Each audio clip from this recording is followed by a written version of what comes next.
Welcome to a video for LLB 345 Internet Law Unit at QUT. In this video, I'll be introducing the case of Crookes against Newton.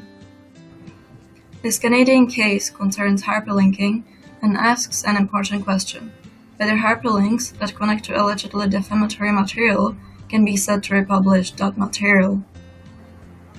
Mr. Newton has a website in British Columbia where he posts articles about free speech and the internet. In the article in question, Mr. Newton hyperlinked to two different websites that contain a defamatory material about Mr. Crookes. Mr. Crookes sued Mr. Newton on the basis that by creating hyperlinks in his article, he was republishing the defamatory material found on the websites he referred to. The trial judge decided that there was no repetition of the defamatory words, therefore there was no republication. Mr. Crookes appealed. The first link, openpolitics.ca, did not take the users straight to an article. It took them to a homepage of a website. Users would have to take further action, for example clicking on other links, to access the articles with defamatory content. The second link, Wayne Crookes, took users directly to the article containing defamatory material. All the users had to do was click on the link. In action for defamation, the court must not only consider whether the information can reasonably be said to be defamatory, and whether it in fact refers to the plaintiff, but must also consider the question of publication to a third party. Publication occurs when there is an act that makes defamatory material available to a third party in a comprehensible form, and there is a receipt of the information by a third party in such a way that it is understood. The majority in this case said that the hyperlinks are only references.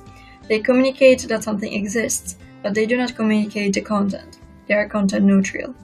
Reference to an article containing defamatory content without repetition of the comment itself was not found to be a publication. Justices McLaughlin and Fish agreed with the majority judgment. However, they introduced a view that if the text that includes the hyperlink constitutes adoption or endorsement of the specific content it links to, then it can amount to publication. But general reference to a website is not enough.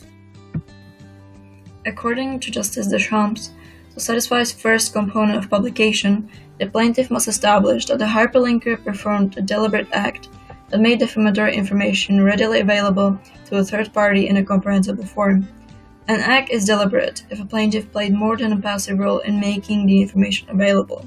Defamatory material is readily available if it can be immediately accessed.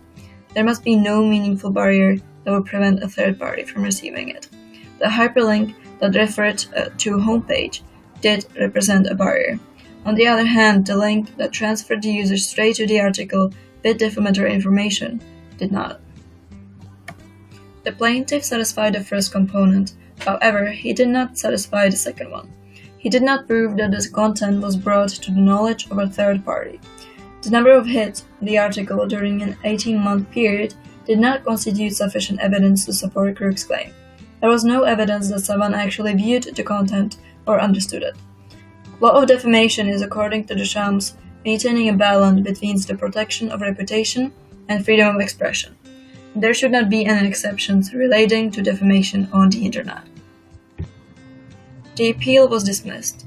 The importance of the case is that there is no intermediary liability for hyperlinking to defamatory content, which does not constitute republication unless the alleged defamation is endorsed or repeated. Hyperlinks play an important part in the functioning of the internet.